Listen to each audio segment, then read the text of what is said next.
Hello everyone. Today we talk about how to get of AQ options.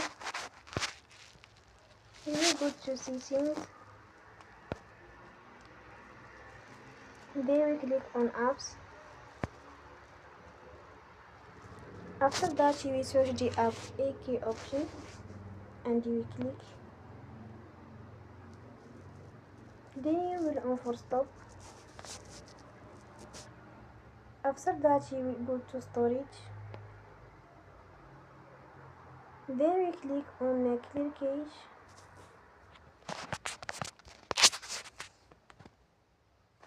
In the end, you will turn off your Wi-Fi and you will turn again.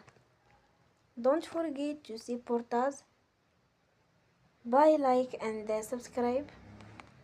See you next time and thank you for watching.